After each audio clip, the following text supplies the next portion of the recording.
Hello, everyone. Welcome to Global Express. I'm Neena Gopal. This is where the political shockwaves of events across the globe and its impact on India gets a second look.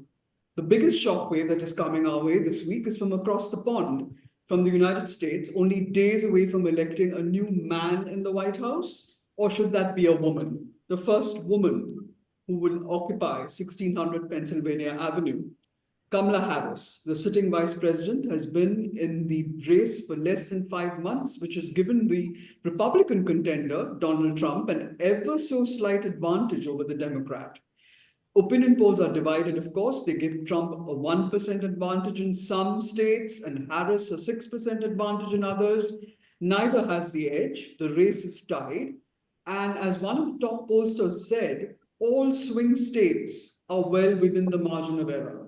It's also been a downright unpleasant, nasty campaign. The mudslinging over Kamala Harris's race, her IQ, her gender, attacked over the influx of undocumented refugees across the southern border, the rising cost of living are all being laid at Harris's door by the Republicans, although she was never really responsible. Harris's pushback, make no mistake, we will win, she told a rally in North Carolina. But can she pull it off? And if she does pull ahead, will Trump accept defeat? I mean, Trump and his coterie are telling supporters that barring fraud, he's set for a runaway victory, setting the stage, many fear for a repeat of January 6th, when hundreds of Trump supporters laid siege to Capitol Hill, refusing to accept that he had lost the election 4 years ago in 2020. That's the internal dynamic. The second is the impact of the doubts over the vote, for one thing. And secondly, the victory of one or the other will have on the world, which is sitting on a powder keg in the Middle East, in Europe, in Asia. Talking to us today is Dr. Gulshan Sachdeva, the Jean Monnet Chair Coordinator, Jean Monnet Center of Excellence, and Professor at the Center for European Studies, JNU.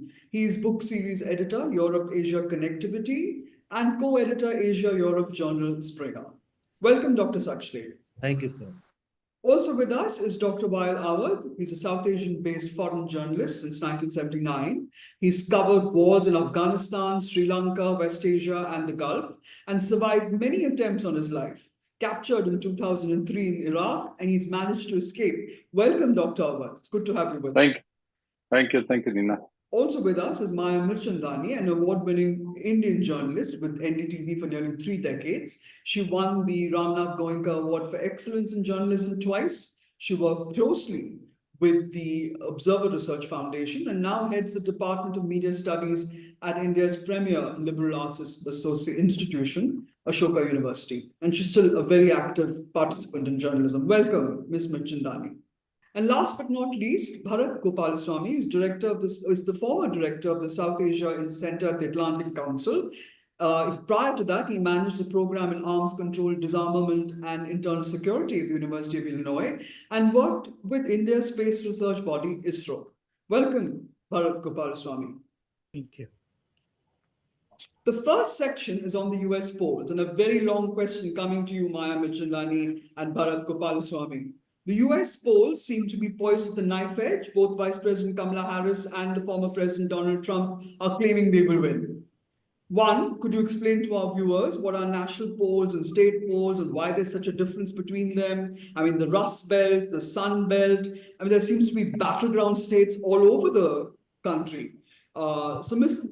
Mirchandani, maybe we can start with you. There are some 9 national surveys which have come in. 3 show a tie. 3 show Harris is ahead, and the other 3, including the Wall Street Journal, Ipsos, and ABC, show Trump is leading. Why is Harris losing support among the Latino, Black men and whites, and even the Indian Americans in this last stretch?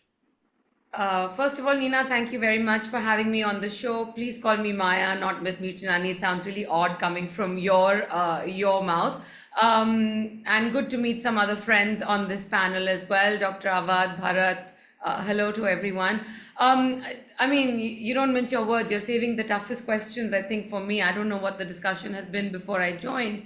But, you know, the thing about the American vote is it's always so interesting when it comes down to the wire, because everyone talks about, you know, the polls and who's going to win. And the real clincher with the US polls is the sort of division between the popular vote and the electoral college.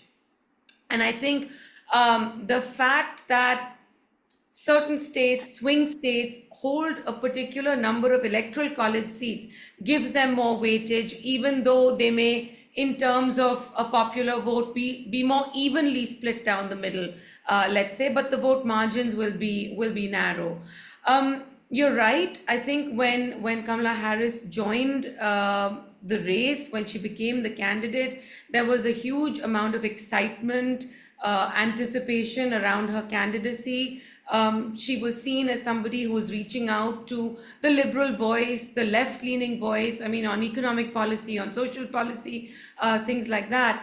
But I think two things have happened. One is that as the war in the Middle East has progressed, the centrist position or the statist position that Harris has fallen back on the Israel-Gaza situation has turned a lot of her original liberal, left liberal fans possibly away. It's too soon to say. The second is that as political landscape of America has sort of become so insular and more insular, Trump's campaigns rallying around identity, abusing Latinas, Hispanic Americans, people from other communities. I think it's become such a polarizing landscape that it's sort of, I see it as a split down the middle race. Maya, you've covered elections in the US before. Yeah. Do you see something similar like this happening? And because now there are stories doing the rounds. I mean, every single report in today's papers in America is talking about Trump's camp using intimidation and fear tactics. Yeah, I mean, look, the Trump campaign has not been an easy one for anyone else to sort of deal with. They are playing rough. They have no qualms about misinformation lying. We saw that in 2016 as well. So this is just a more belligerent version of that. I mean, there was a misinformation campaign against Hillary that the Trump campaign led in 2016. And, there is a base for that. I think all said and done, America is really split down the middle. Many sensible Republicans do not want to see the White House being hijacked by such an ultra right-wing agenda as well. One that is kind of dividing American society on the basis of identity, race, religion in the way that it is doing right now. The second really is, and I keep coming back to Are you this saying question. that there are Republicans who don't wholly support and completely support Trump? There are Republicans who will not support Trump. And they have come out quite openly and vocally about it. They have, in fact, issued warnings about what could happen to America, this whole sort of Project 25, constitutional changes, etc. But on the other hand, this is again like in the way populists around the world have rallied people on identity, on economic issues, economic grievance. Trump is no different. Trump has always had the ability to kind of say the most outrageous thing, the most provocative thing, the most intimidating thing, and rise up from it. I mean, this is a man who's been convicted of financial crimes, of sexual crimes. He's running for president in America. My question really is, how do the Americans allow this? But that's a different matter. I'm saying that at the end of the day, I would say that Trump's polarizing politics has a base, has its own base. But I think the bigger challenge is America was not ready for a woman in 2016. America rebounded from a black man who was president from 2008 to 2016 and brought in Trump. Is America ready for a black Asian woman of color when it has railed against all these things? I mean, let's ask that question. I think that's the question. Let me pose this question to Bharat. You've lived there, Bharat. You are part and parcel of that whole ethnic mix. There's a movie that's now surfaced apparently called 2000 Mules, where where they're talking about illegal ballots in Arizona, Georgia, Michigan, Pennsylvania, and Wisconsin. Now, And there was, there were ballot boxes of early voters in Portland, Oregon, and all that, which showed Harris winning, which were set on fire. So Trump supporters are saying the cheat is on. Is there a cheat? I mean, is Trump setting the scene for a repeat of 2020 where if Kamala Harris wins, he'll talk up the irregularities. He's already told his voters that it's too big. You have to vote big, so because we have to make it too big to rig. It sounds as if America is, democracy is in a shambles. Thank you again. It's good to meet. It's good to be with you, and also greetings to my fellow colleagues. And you posed this question, which is like the biggest test of democracy is actually the American elections of this year. This is, there was 2 days ago. I haven't read the piece. It's on Foreign Affairs by Francis Fukuyama, which also says, Yes, it's a brilliant piece, Bharat. You It's a told me brilliant about it. I piece. went to look for it. It's absolutely fantastic. and it is true, and it's not even an outright victory. This election, if anything, by all estimates and polls and sources that you hear, read, write, is a close election. And Trump's already made his case to fight this even after the elections are, even if, for example, let's just say hypothetically speaking, if Miss Kamala Harris wins, he's already laid the challenge for the White House, irrespective of what the elections results are going to be. And I think all this news about, there is no clinching evidence one way or the other. Are these rigged? Are these coming? There is Chinese interference. There's this interference, stories of this interference, that interference. So the stage is very clear. I think it's going to be, the results. I don't know who will win. I don't know what the margins will be. Nobody knows it. But if anything, the results will be contentious. And this would be, it could be worse than 2020 because he already has a. That he could steal like but we could see a repeat, and that he will not accept the results of November 5 if he doesn't win. I would put my money on it, and I think it would be even worse than what happened in 2020. I would put my money on it, and it would be worse than what is that? Because you have Francis Fukuyama, who you mentioned, firstly saying that the Republicans have chosen a very bad candidate, a singularly bad candidate in Trump.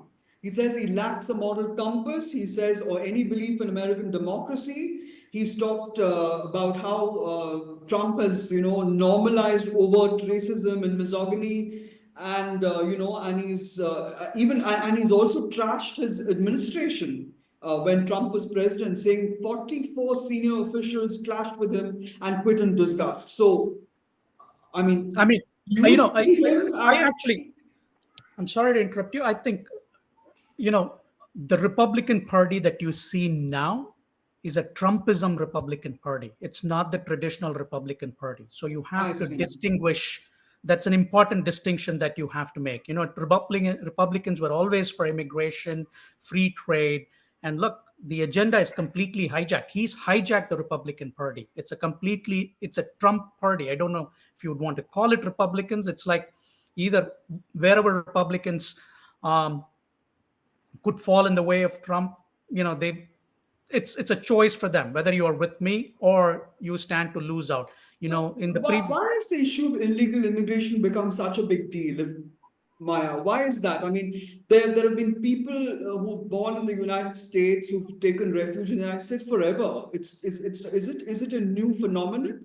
I mean, why has it become such a big issue, saying that Arizona's flooded, Pennsylvania's flooded, people are worried about security and safety?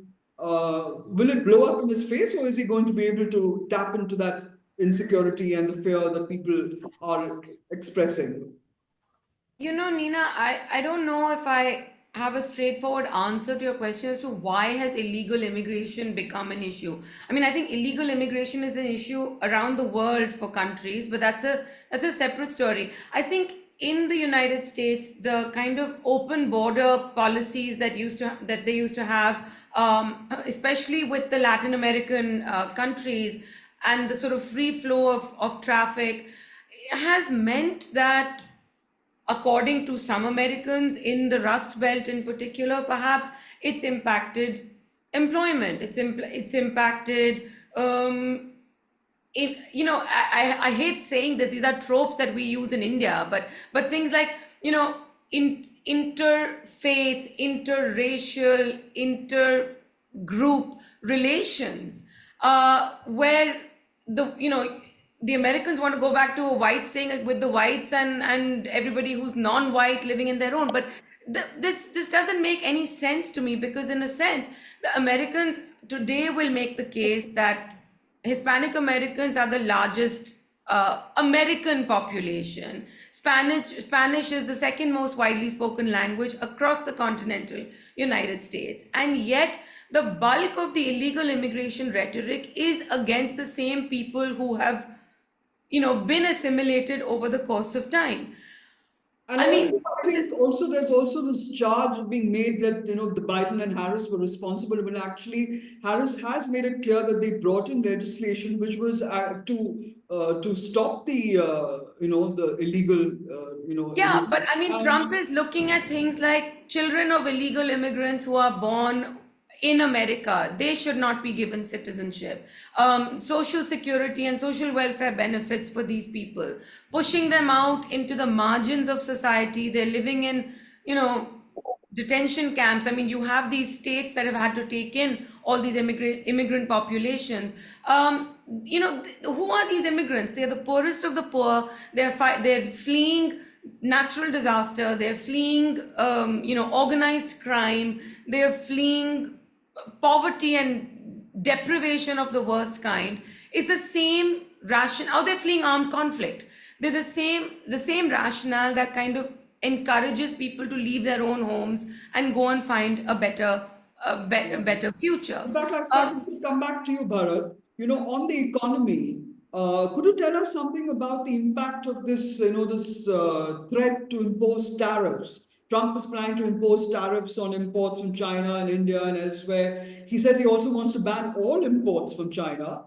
And Fukuyama, in that article that you mentioned, has questioned Trump's claim, actually. He says that Trump is claiming that tariffs will bring in so much revenue that it will replace income tax. And that's just, apparently, he says it's just not true. And he says, in fact, it's going to do a lot of damage to the economy. Because it will end up by raising prices. It will put heavy burdens on the working class voters that he claims he wants to support, and and family budgets are going to go through the roof.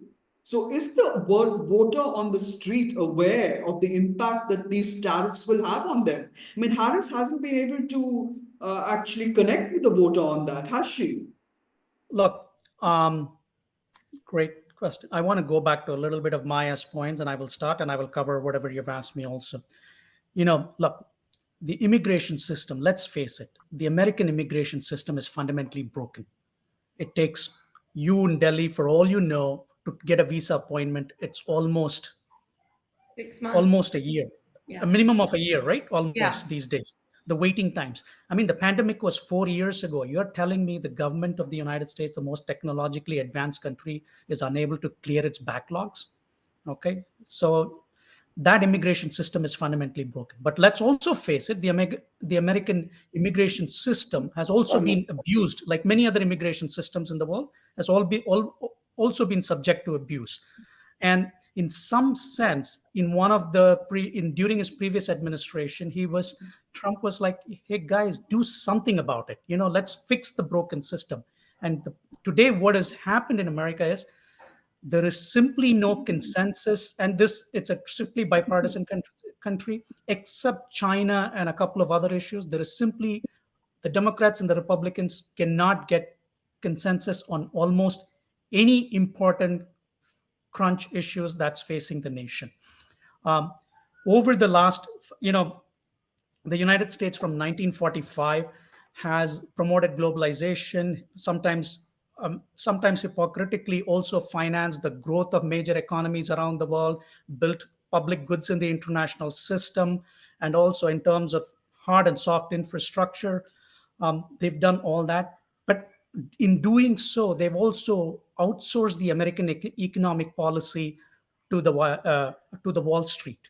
Okay, and in that movement over the course of the last 60, 70 years, that has systematically also cut down the wages in some of these rural communities in Ohio, Pennsylvania, Michigan. People have not benefited. Okay, so they were not part of this.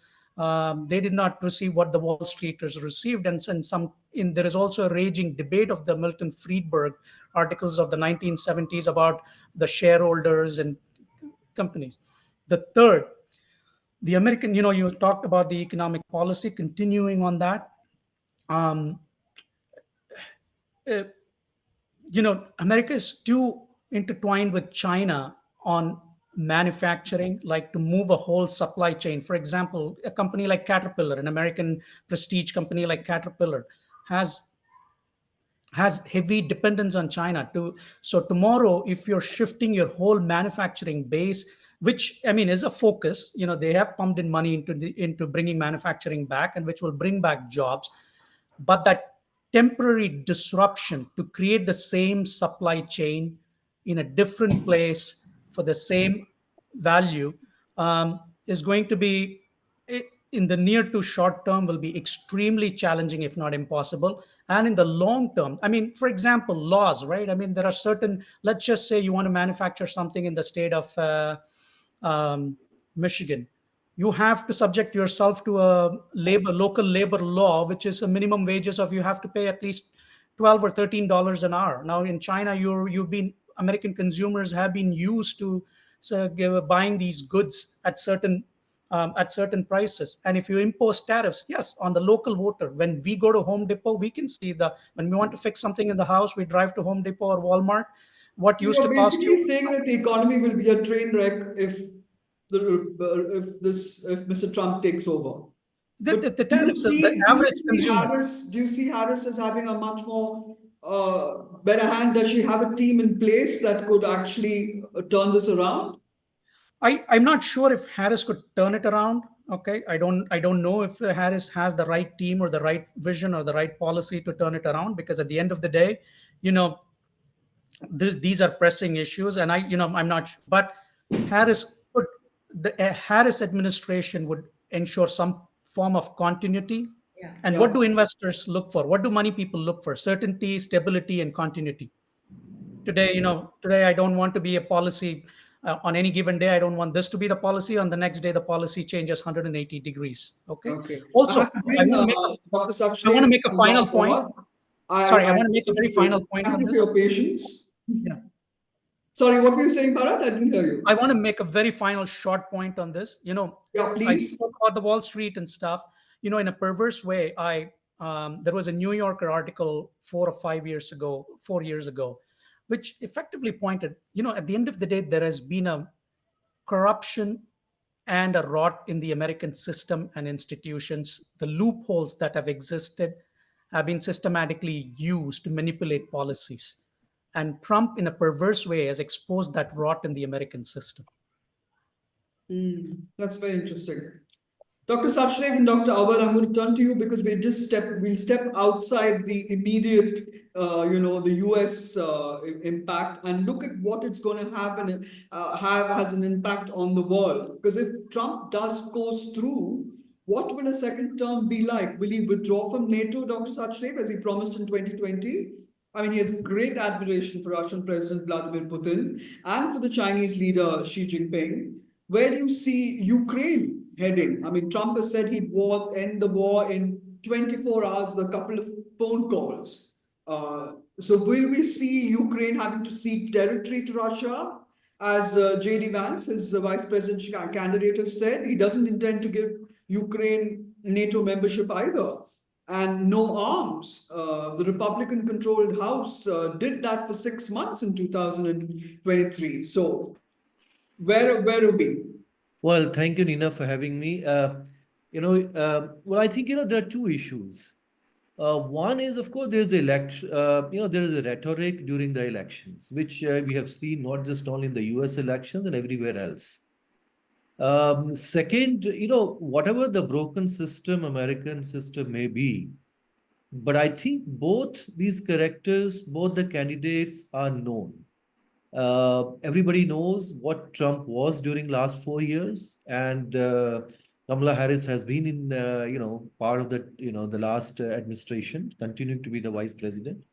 So there are certain, and I think, despite all the, I mean, I think the warnings we see, I think of course, it's a very close election, which what everybody says, but I think the transition may not be as chaotic as perhaps many people are predicting. But that anyway, I'm not really expert on the US, internal politics. But as far as I think the Europe is concerned, obviously, they have very strong ties with the US. The whole after post-war period, you look at all the global institutions from the UN to World Bank, IMF, OECD, and now the security thing, NATO. I mean, everything is so connected. And they also know, obviously, Europeans are nervous because they know that President Biden was the last, perhaps, transatlantic president they had. So whether it is going to be Trump, this it's going to be focus is not really going to be on Europe because even during Obama administration, pivot to Asia started, and Trump anyway has a very transactional relationship or approach towards NATO and everything else. So for Europe, I think there are 3 or 4 major issues in which they are concerned, and anyway, they are preparing for all kind of eventualities, knowing that Trump may come. They're trying to be Trump-proof, but still, I mean, they can't really decide. So This are we very going to see, what I was going to ask basically is that will Trump hang Ukraine out to dry? Basically, will he just abandon them? well, the major say security concern, major strategic challenge at the moment for Europe is really Russia and what is happening the Ukraine war. Now, in that context, the worry is that the way I think the Trump has been saying that within 24 hours, he'll try to finish this war even before he kind of, takes over. Now, this is easier said than done. I mean, the idea what he's saying is that he will talk to President Putin and then maybe get certain things moving. Yeah. That may or may not happen. But and there is another way also that if perhaps, he may talk to Putin and Putin may not agree to what he would like to have, then maybe he'll have a slightly different kind of approach toward the Ukraine war as well. We do not know, but at least this is, I mean, they are worried that, at least if, the Harris becomes president, that there will be continuation because Yeah. Americans have been one of the major financial and other support given to Ukraine. And because of that only, I think they have been able, Ukraine has been able to kind of put the kind of resistance they have made so far. So if there is a lack of support to Ukraine, only European support may not be enough. So it will be a difficult. So that's the thing which they are worried. And but still at this point of time, it's very difficult to say how Trump will really finish everything which has been going on for Absolutely. 2.5 years within one day or something. But of course, he will have slightly different approach.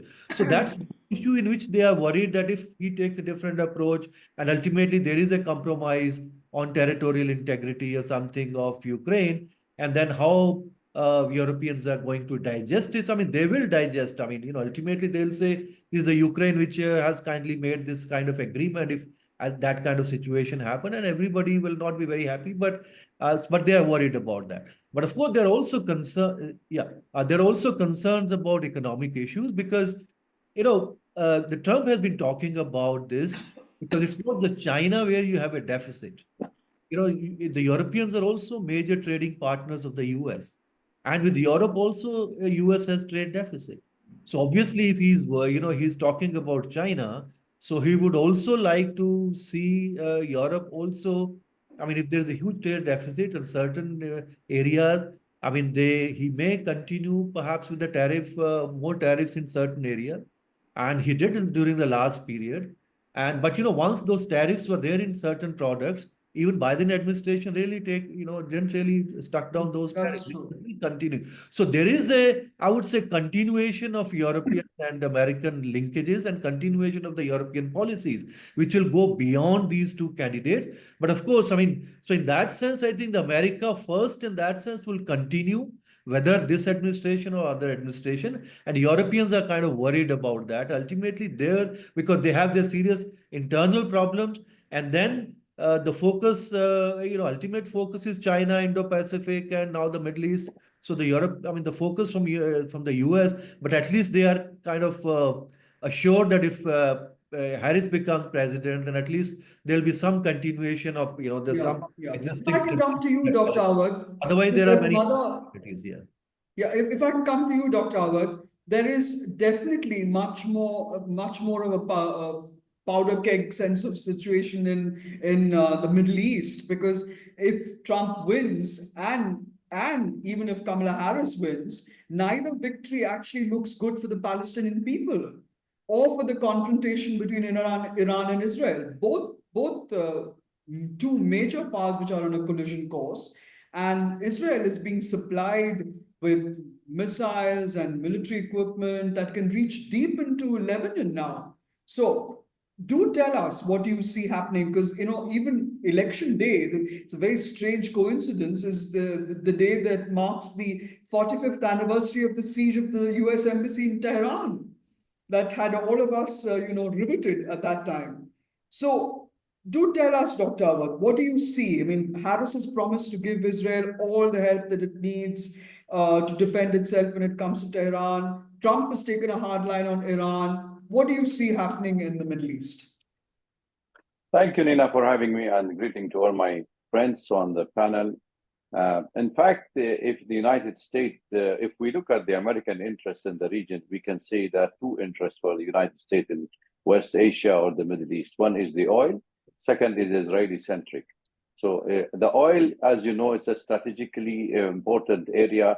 It has the more than 31% of the oil production on the world. It has more than 18% of the gas production. It has more than 48% of the reserve oil in global reserve oil and 40% of the reserve gas. So therefore, it's a vital for the United States, this part of the world, and it has to continue its custodian, especially at the GCC, where they have taken over from the British, and they continue to do so. So the second one is the Israelis. So it's immaterial for us, whether it is the Republican or the Democrat, because both of them are trying to appease and please the Israeli lobby, which the IPAC, we know. And I think who called the shots is not any president in the White House. It is Netanyahu, who's leading the outcome of this election, because he had struck a deal with Trump that to continue this war, because he doesn't want to give the Biden administration the cake of stopping the war, and it could change the chances of winning the election. So therefore, continue the war, no ceasefire, no exchange of prisoners, expand it into Lebanon, and then now into Iran. So the American woke up quite late that now the situation is become more heated up if the United States involved in a direct war with Iran. So I think that was the crux of the problem of the U.S. administration. They don't want it to go into full-fledged war. Having said that, I would say that the United States taught us throughout history of its involvement in the Middle East, whether it was Mossadegh in Iran, which they have doubled a democratically elected prime minister to bring the Shah. They wanted somebody who be their watchdog of their interest in the region. And the watchdog was, first was Egypt, which failed by the Israelis. And then it was Iran, which is also failed by the Islamic Revolution. And then the American found only that the Israelis, who joined hands with the United States, that they wanted to make sure that it is the dominance politically, economically, and militarily. And that's what the American is pumping more than $13.8 billion Dr. Awad, isn't it also true that Trump pulled out of the nuclear deal, which now Biden was also, Obama was invested in, Biden is invested in, and which would have given Iran a face-saving way out of this confrontation, so to speak. Or am I misreading that? No, I think. See, I can tell you the lobby behind the American elections, the Israelis lobby, the Jewish lobby. In fact, they have paid even Trump $50 million in their camp to make the Jerusalem is the eternal capital of Israel, and he did it.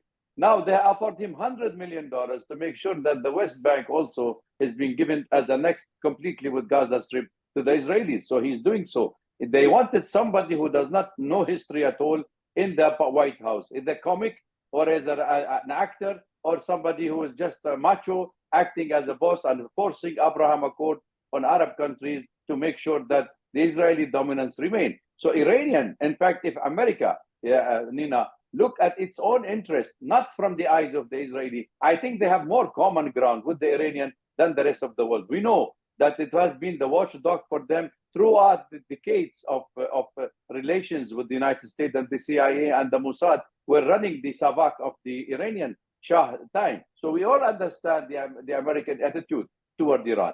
But the American also knows that any regional war at this stage means all their military bases in the Gulf country will be a direct attack or be a target for the Iranians. So therefore, they don't want it to go, at least for the time being. But I see, even if Trump comes, Trump definitely will push away the Ukraine war. He will come and focus more onto the West Asia and the Middle East. He wanted to see more of a regional war, which will appease and please Netanyahu, because Netanyahu's survival is only because of the war. You can see the amount of popularity he gained. He gained only because of the attack on Iran and attack on the Lebanon and killing of the leaders of Hamas and Hezbollah. That's very interesting. But I was also told that there was a backroom deal brewing when the CIA chief William Burns and the Mossad chief David Bernier met in Qatar recently, last week in fact. They were exploring options for a 2-day truce. Nothing happened. A swap of 4 American Israelis for a bunch of Palestinian, who've been jailed in Israel. Nothing happened. Was that a move by America, you think, the deep state, to boost Harris's chances? I think the deep states is understanding the complicity of the problem, not the current administration where they have only a few days left in office to leave. When the CIA director traveled to the region, or the advisor to the president, McGurk, or even Hoskin, or even the Burns, these are people whom they consider they weigh some degree. But the problem here, Neena, is that the Israeli government is not interested. Like we have a saying in Arabic, when you don't want your daughter to get married, raise her dowry or raise her mehriya. So that's it. You don't want her to marry. You don't want to stop this war. Why he has to stop this war? Tell me. If you are getting this much of weapon, can you believe it that every Israeli citizen have got over the 75 years, $1 million and $10,000? That is the total each citizen of Israel have got from the United States, from the taxpayer. Why they should stop? They have the majority of the American are behind them, the administration. The whole of the Congress is behind them. They invest $100 million in the American election. They get back the $10 billion. And now they increase it to $3.8 billion more. So why he has to stop? Unless and until he got beaten nicely, he will not stop. He will continue with his aggression, because now Israel went from the defensive doctrine. After they cemented, they have made their intelligence apparatus so strong. And even Trump saying to the public, Israel is too small, and I think it should expand at the cost of the neighbors. So look at the attitude, look at the hypocrisy, look where we are leaving with the UN Charter. I think every law international should be thrown into the dustbin if this administration or Trump come back to power. That's very interesting. Dr. Sachdeva, if I can just come back to you, I missed out on asking a question about Russia. There's a lot of noise about Russia's interference the last time when Trump stood for election, basically, sort of killing Hillary Clinton's chances of winning that poll, so they say. Is Russia playing a role again? I mean, are they capable of doing that? Have they sort of taken over the narrative in any way? Bharat, I'm sure you heard things too. And there was a fantastic story in one of the newspapers about the US taking days to tackle China's drones, which were hovering over the CIA headquarters in Langley. So China has it, Russia has it too. So is it possible? Well, every country has their own tools, and I think Russians are quite capable of employing some of their tools wherever it's possible. And I think they have used it earlier in the US to influence not just only in the US, in other elections as well. And I think they would continue to use it. And of course, officially all will deny it. But I think obviously it's, if you read all the Russian analysis, they obviously would like Trump to come back. And in whatever, and particularly since this is such a close race, in any kind of little bit misinformation or whatever kind of thing can really help swing here or there, they would like to do it. And they do have certain capabilities. I think they have done it in many other countries as well. That's very interesting. Bharat, do you want to comment? Do you think there's Yeah. interference from abroad?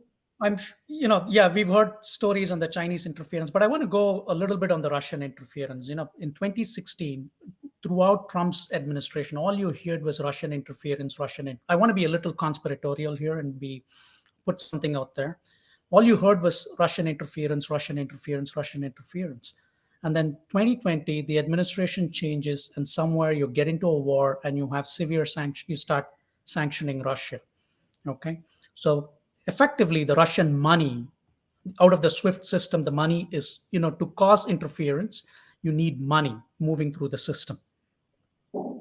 But now Russia, it's no doubt Russians will do everything to interfere, and they will do it. It's just that it's not that easily attributable as it was in 2016, because you could find the money trail in any investigation. One of the main things you follow is the money trail. Now, because you're out of the SWIFT system, it's all cash. And how are you going to link that money trail to the Russian interference? That's why you read stories on the Chinese interference and other interference. And look, states employ all sorts of methods under their disposal. If I were Russia and I want to mock the American democracy, this is my best way. I could mock the American democracy without even firing a bullet. I won. If democracy promotion is very objective. The point about India's relationship with, Russia and Putin in particular, our presence at BRICS, our relationship is with Russia. Biden hasn't made too much of a big deal of it, although some are saying that the whole Canadian knee-jerk case is a convenient tool by the US to get India to toe the line. What will Harris's reaction be, you think, Maya, when it comes, if she does win? The US has been trying to isolate Russia forever. But it's very upset that now, companies in India are supplying Russia with technology which is American. I mean, I read a story about two companies that have been named, Futrevo and Shreya Life Sciences, for shipping US branded technology to Russia. Do you think India would be able to navigate Kamala Harris, because her relationship with Modi wasn't the best? And she's supposed to have had a meeting in 2021, which didn't go well. Although, and when she hosted Quad, Prime Minister Modi skipped it. He came back early. But he did attend a lunch with her, which apparently in 2023 didn't go off too badly. How do you see India-US relations under Kamala Harris? So, Neena, I wouldn't place too much stock in the personal relationship between Prime Minister Modi and Kamala Harris, because I think the US presidency is going to be not driven just by a personal relationship. I mean, this is not even the Bush-Manmohan Singh era of personal relationships, which people argue saw the nuclear deal through in 2005, that had many other geopolitical, geostrategic ramifications and rationales for it to go through, not just that, one guy liked the other. So I don't think whether a lunch went well or didn't go well, there is a bristly relationship that Kamala Harris would likely have with the Indian administration right now, because of her stated position on certain important issues that the Modi government sees as sort of, imperative, whether it's on Kashmir, whether it's on civil liberties, whether it's on refugees and human rights. There's a whole array of those. I think when it comes to Russia, time and again, every time there is a US election, this question has been asked. How will the US president deal with an India which is not willing to step back from its relationship with Moscow? This was, if you remember, the same question that was asked in 2020 when Biden became president as well. And it was on the back of the Russian interference concerns. It was on the back of even Trump giving a CATSA waiver to India to procure military technology. I mean, there was all kinds of issues at that time. They've only become more complicated and controversial in the wake of the Russia-Ukraine war. For the last 2 years, since the war has been underway and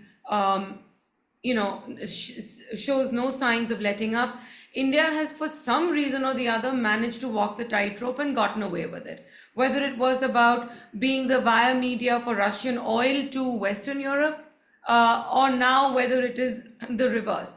Whether it is Prime Minister Modi going to meet Vladimir Putin in Moscow on a day when Russia bombs a children's hospital in Ukraine, or then, making an effort to at least have that photo up with Zelensky. What Zelensky or the Democrats think about India's Russia relationship is secondary to what they may do to India for actually pursuing its relationship of strategic autonomy. There is speculation that the entire Niger controversy is being supported by the Americans, but Yeah, yeah. India's response to American charges are different from its response to Canada. So That's I right. think, sorry, I've got a bad throat. I think let's Let me not let me make take too this much question about this. too. I think what I was going to say is let's not make too much about this because yes, the India-Russia relationship is a concern. It will always remain a concern for Washington. But I don't know if that concern will translate into any action. I think they still see India in this old 2000 paradigm of the counterweight to China. Yeah. I would still ask why they see it as the counterweight because it's been 24 years we've been a counterweight. What has happened with it? Where is Dr. that? Awwad, if I could come to you, we've had, you've covered Sri Lanka, Afghanistan, Pakistan, you've covered all these countries. The US seems to be having a major hand in, in meddling in Bangladesh, for instance, where the Hasina government has fallen, and in our neighborhood. Do you see, a Trump meddling so far, or will he sort of keep his hands off South Asia and be led, so to speak, by India? Do you think that that's at all possible? Because they haven't listened to the Indian advice on Bangladesh or Sri Lanka so far, or Well, I think Myanmar even. I think you are right in stating the United States priorities because the priority of the United States is now as the Asia Pacific or the Indo-Pacific region, where they wanted to focus more on China and then China. So they keep it that way. But because of India and South Asia, they wanted to keep also India on the watch, and they don't wanted to see India still walking the tightrope. Either you are with us or against us. So they have done for you at your backyard. They have played and meddled with the Bangladesh without even your knowledge, and they toppled the government, meticulously planned, as Yunus have said it. And then you have also the military bases where the United States is trying to put and establish in this part of the world. So therefore, their approachment between India and China, I think it's a wise move by both the government, by both the giant Asian giants, to calm down and to cool down and to pull out the kind of a confrontation that the West will be happy to see India fighting China with the last Indian soldier. So therefore, they are ready to do so. But I don't see much of a changes of Trump on this part of the world.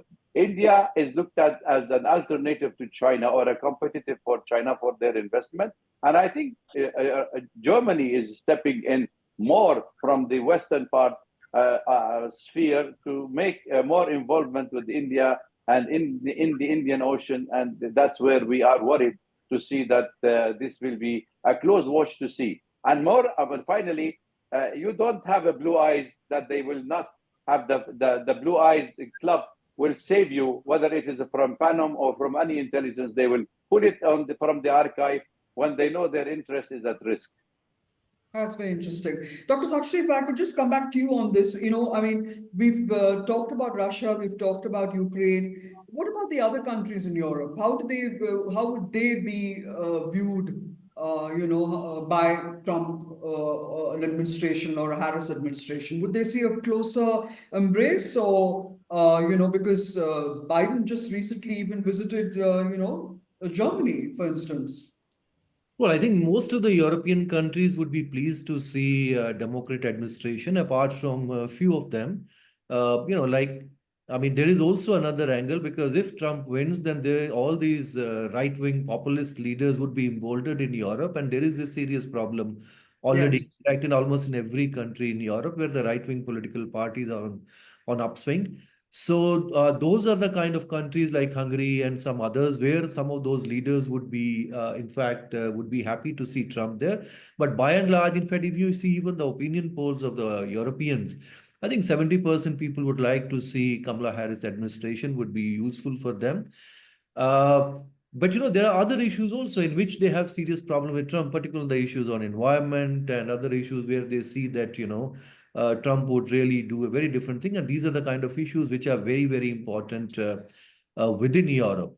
For them, they see, I mean, kind of a champion or one of the leaders of pushing all these global climate and other issues in which they don't see really as a major partner in Trump in some of those issues.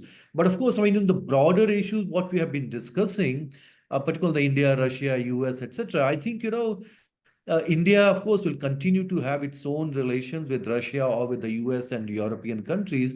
And so long as Americans will have, long-term challenge, or they see long-term, strategic kind of thing with China and within the Indo-Pacific region, India will continue to be important for them. So whatever, India will have its own relations with China or with the US.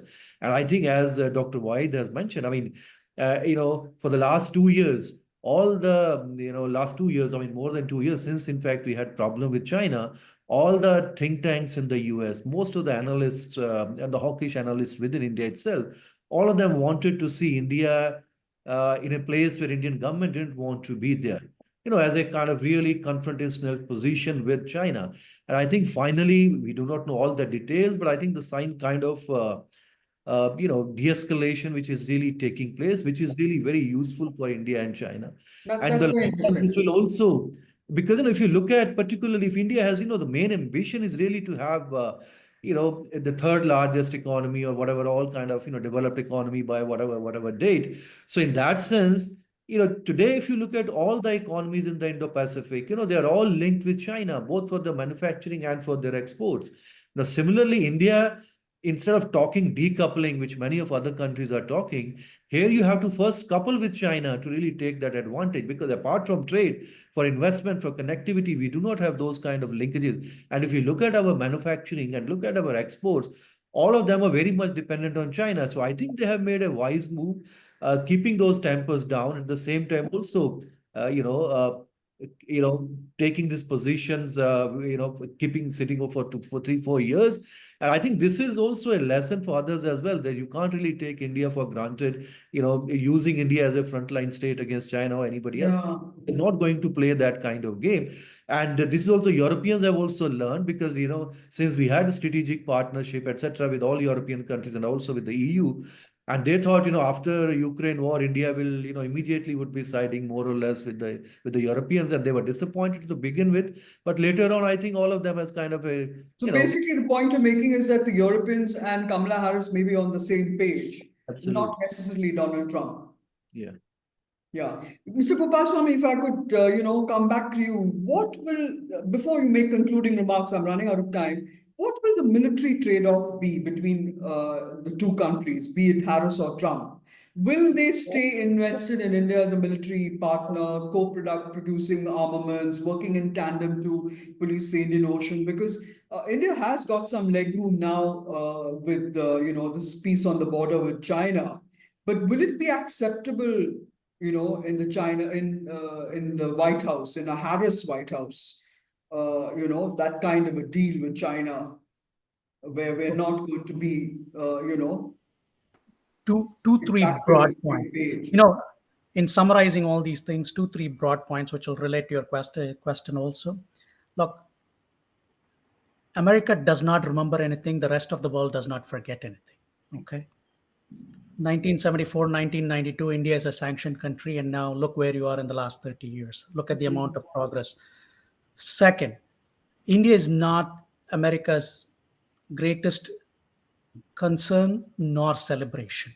And if anything, one of the single most largest foreign policy victory for America in the last 30-40 years is how India is closer to the United States. This is probably India is the closest to the United States it's ever been in the last 40 years.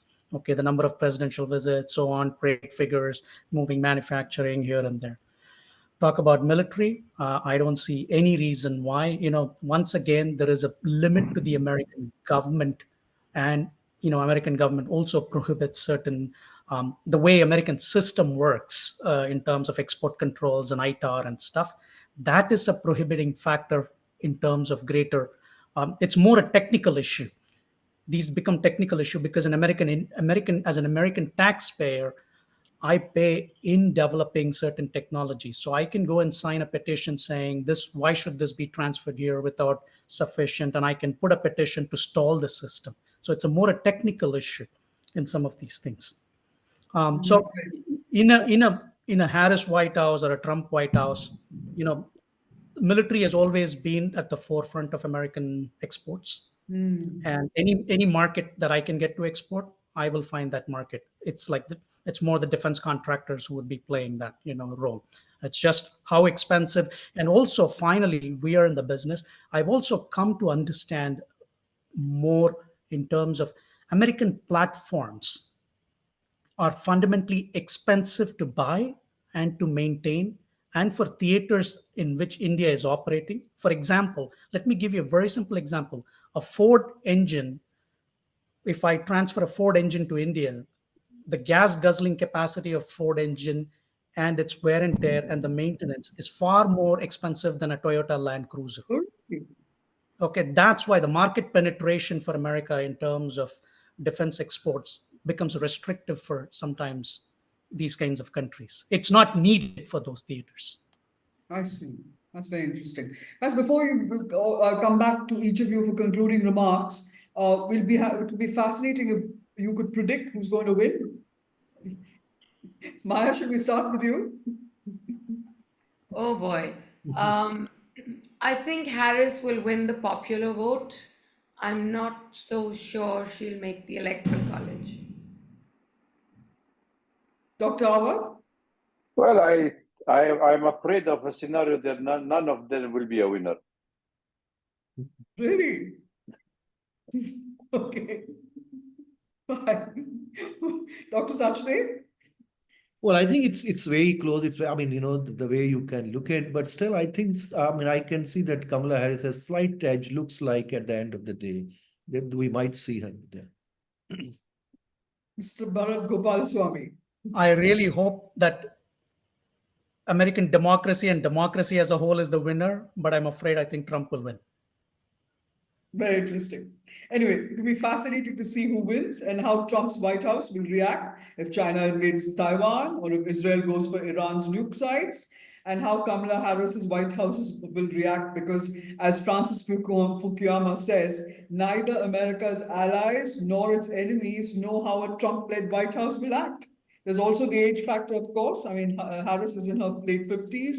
I mean, if Biden seemed incoherent during the first debate, he definitely scored a self-goal with this random remark about, Republicans who follow Trump being garbage. So is Trump going to be any better? He's going to be 78. He doesn't seem to be able to hold a thought, or sentences are incoherent. He meanders off topic. And as Harris says, he's bent on revenge. He's threatening cases against Biden, Barack Obama, the FBI. He wants to pardon all his January 6 cohorts. So November 5th, can America afford another January 6 is a question. Thank you very much, Dr. Sachdeva, Dr. Awad, Maya Mirchandani, and Bharat Gopalaswamy for coming on the show. Viewers, do click on the New Indian Express website and watch and share Global Express.